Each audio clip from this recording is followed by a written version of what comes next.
അല്ലു അർജുൻ എന്ന നടനെ അറിയാത്ത മലയാളികളൊന്നും ഉണ്ടാവില്ല. എന്നാൽ ഒരു കാലത്ത് അല്ലു അർജുനെ അറിയാതിരുന്ന ഒരു കാലത്ത് അല്ലു അർജുനെ മലയാളികൾക്ക് പരിചയപ്പെടുത്തിയ കുറച്ച് ആളുകളുണ്ട്, കുറച്ച് സിനിമകളുണ്ട്. അതിലൊരു സിനിമ വീണ്ടും തിയേറ്ററിൽ എത്തുകയാണ്, ഹാപ്പി ബി ഹാപ്പി. അതിന്റെ അണിയറ പ്രവർത്തകരാണ് നമ്മളുള്ളത്. സ്വാതന്ത്ര്യം നമസ്കാരം. അതിൽ തന്നെ ഖാദർ ഹസൻ, പേര് നമ്മൾ ഒരുപാട് കേട്ടിട്ടുണ്ട് അല്ലെ? അല്ലു അർജുനെ മലയാളികൾക്ക് പരിചയപ്പെടുത്തിയ ആളാണ്, ഡയറക്ടറാണ്. ഒരുപാട് കേട്ടിട്ടുള്ള പേരാണ്. ഹാപ്പി വീണ്ടും തിയേറ്ററുകളിൽ എത്തിക്കുന്നതിന്റെ കാരണം എന്താണ്? വേറെയും സിനിമകളുണ്ട്, എന്തുകൊണ്ടാണ് സാർ ഹാപ്പി എന്ന് പറഞ്ഞ സിനിമ തന്നെ വീണ്ടും എത്തിക്കുന്നത്? ഹാപ്പി ഒരു വർഷത്തിന് മുന്നെയാണ് ഞാൻ ഹാപ്പിയെ പറ്റി ചിന്തിച്ചത്. യാദർച്ഛികമായിട്ട് ഞാൻ ഇൻസ്റ്റ കാണുമ്പോൾ കുറച്ച് കുട്ടികൾ, കോളേജ് കുട്ടികൾ, അവരുടെ ക്ലാസ് റൂമിലോ മറ്റേതെങ്കിലും ഒരു സ്പെഷ്യൽ ഷോ ഇതിനു വേണ്ടി അറേഞ്ച് ചെയ്തിട്ട് അവരത് സെലിബ്രേറ്റ് ചെയ്യണം.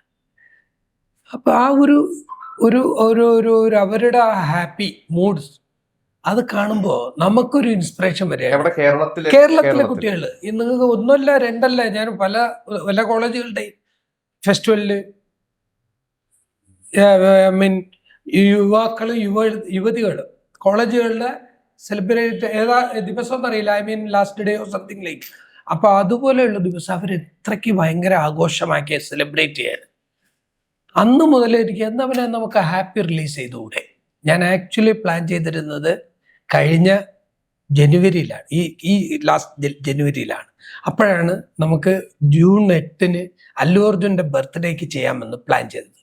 പക്ഷേ അന്നത്തെ സമയത്ത് എല്ലാ പ്ലാനിങ്ങും കൊണ്ട് എത്തിച്ചിട്ട് നമുക്ക് പറ്റിപ്പോയത് എന്നാന്ന് വെച്ചിരുന്നാൽ വാഴ എന്നുള്ള സിനിമ നന്നായിട്ട് പോവുകയും അതിൻ്റെ ഒരു ഇത് വരികയും ചെയ്തപ്പോഴാണ് ഞങ്ങളത് പിന്മാറിയത്. അത് ട്രെൻഡ് ഒരു ഘടകം. രണ്ടാമതൊരു ഘടകം എന്നാന്ന് വെച്ചിരുന്നാൽ തിയേറ്റർ അവൈലബിലിറ്റി ഇല്ലാതായി. അപ്പോൾ അതിനൊരു ചേഞ്ച് വരുത്താൻ വേണ്ടിയാണ് നമ്മൾ അവകാശം കാണിച്ചുകൊണ്ട് അടുത്ത ഡേറ്റിലേക്ക് പോയത്. അപ്പോൾ അടുത്ത മാസം വേണമെങ്കിൽ ചെയ്യാമായിരുന്നു, പക്ഷെ നമ്മൾ അടുത്ത ഏറ്റവും ബെസ്റ്റ് ഡേറ്റ് ഏതെന്ന് നോക്കി തന്നു. അതാണ് ജൂൺ 12. ആ ഡേറ്റ് ഓപ്പോസിഷൻ കുറവാണ്, പ്ലസ് മറ്റുള്ള അനുകൂലമായ സാഹചര്യങ്ങളും കൂടെ ഇട്ട് അങ്ങനെയാണ് തീരുമാനിച്ചത്. 2006 ശരി റിലീസ് ആവുന്നത്. ഇവിടെ റിലീസ് ആയത് 2007. Almost 19 years. After 19 years release ആയിരുന്നു. സോ എങ്ങനെയാണ് മെമ്മറീസ്? എങ്ങനെയാണ് അന്നത്തെ ഒരു മെമ്മറി? அது சடனா என்னோட அக்கௌண்ட்ல ஒரு 10 crores ஆடானா எனக்கு எவ்வளவு சந்தோஷமா அப்ப சந்தோஷம். ஏன்னா வந்துட்டு ஒரு ஃபிலிம் ஒரு லாங்குவேஜ்ல பண்றோம், ஹிட் ஆகுது ஒரு பெரிய கிஃப்ட். ரீரிலீஸ்ல வந்து ஹிட் ஆகுது ஒரு ஹிட். பட் டார்லிங் வந்து மறுபடியும் ரீரிலீஸ் பண்ணி 12 crores கலெக்ட் பண்ணுச்சு. Happy hit. இது மலையாளத்துல ரீரிலீஸ்ங்கிறது வந்து அது வந்து ஒரு மலையாளத்துல ஃபிலிம் ஹிட் அடிக்கிறது ஒரு டைரக்டருக்கு மிகப்பெரிய விஷயம். அது ரீரிலீஸ்ல ஹிட்டுங்கிறது வந்து அது சொல்ல முடியாத, விவரிக்க முடியாத ஒரு சந்தோஷம். அவ்வளவு ஒரு பரவசம். അന്ന് 2006 ഇത് ഫസ്റ്റ് റിലീസ് ആണ്. ഒരു 1.5 വർഷം കഴിഞ്ഞാണ് ഇവിടെ റിലീസ് ആയത്. ഒരു വർഷം. കാരണം എന്താണെന്ന് വെച്ചാല് നമ്മള് ആര്യ ഇറക്കി, ഒന്ന് ആര്യ ഇറക്കി, രണ്ട് ഇതിന്റെ IT ട്രാക്ക്, മ്യൂസിക്കിന്റെ ട്രാക്കുകൾ ഏറ്റവും വലിയ പ്രശ്നം സിനിമ ഇറങ്ങുന്നതിലല്ല, അതിൻ്റെ ട്രാക്കൊന്നും ആരുടെ കയ്യിലും വെക്കാറില്ല. അന്നൊന്നും ഈ IT അടിച്ചു വെക്കുകയോ അല്ലെങ്കിൽ ഇതിൻ്റെ ട്രാക്ക് ഇത് നമ്മൾ വിചാരിക്കുന്ന പോലെയല്ല. അന്നത്തെ അവസ്ഥയിൽ ഒരു FX ട്രാക്ക് സെപ്പറേറ്റ് ഒരിടത്ത് സ്ഥലത്തായിരിക്കും, ഇതിൻ്റെ RR ട്രാക്ക് ഒരു സ്ഥലത്തായിരിക്കും. RR തന്നെ ഒരു 10-40 CD അല്ലെങ്കിൽ 10-50 CDക്കകത്തൊരു ബോക്സിനകത്തായിരിക്കും. അതിൻ്റെ ടെക്നിക്കൽ പ്രോബ്ലംസ് പറഞ്ഞാൽ വിവരിക്കാൻ പറ്റാത്ത തരത്തിലുള്ള ഇതാണ്, ബുദ്ധിമുട്ടാണ്. അതിൻ്റെ മറ്റേതെങ്കിലും ഒരു ഘടകം, ഒരു പോർഷൻ, അതും റീൽ ബേസ് ആയിരിക്കും. റീൽ ബേസ് വരുമ്പോൾ മറ്റൊരു റീലിൽ വരുന്നത് വേറൊരു ഇതായിരിക്കും. അപ്പം ഇതിനെല്ലാം കേന്ദ്രീകരിച്ച് എടുക്കാനാണ് പാട്. ഇപ്പം ഇതിൻ്റെ ഹിന്ദി വേർഷന് എൻ്റെ അടുത്ത് ട്രാക്ക് ചോദിച്ചപ്പോൾ എൻ്റെ കയ്യിലില്ല, എൻ്റെ കയ്യിൽ നിന്ന് മിസ്സായി. ഇതെന്താ സംഭവം എന്ന് വെച്ചിരുന്നാൽ അന്ന് തന്നെ അവരുടെ കയ്യിലില്ല. പിന്നെ ഞാൻ പല സ്ഥലങ്ങളിലായിട്ട് തേടിപ്പിടിച്ചെടുത്ത് ഇതിൻ്റെ ട്രാക്കുകൾ കോർഡിനേറ്റ് ചെയ്തതിലാണ് എനിക്ക് സമയം പോയത്. അപ്പോഴേക്കും എന്താ സംഭവിച്ചു, നമുക്ക് എത്രയും പെട്ടെന്ന് ഇത് റിലീസ് ചെയ്യണം. അപ്പോൾ അതിന് പറ്റിയ ഒരു സാഹചര്യം ഉടലെടുപ്പിക്കുകയാണ് ഞാൻ ചെയ്തത്. അപ്പോൾ മെയിൻ പ്രോബ്ലം അന്ന് ഈ സിനിമ ഉണ്ടാവും, നെഗറ്റീവ് ഉണ്ട്, നെഗറ്റീവ് പ്രോപ്പർ സ്ഥലത്ത് നെഗറ്റീവ് ഉണ്ട്, സൗണ്ട് നെഗറ്റീവ് ഉണ്ട്.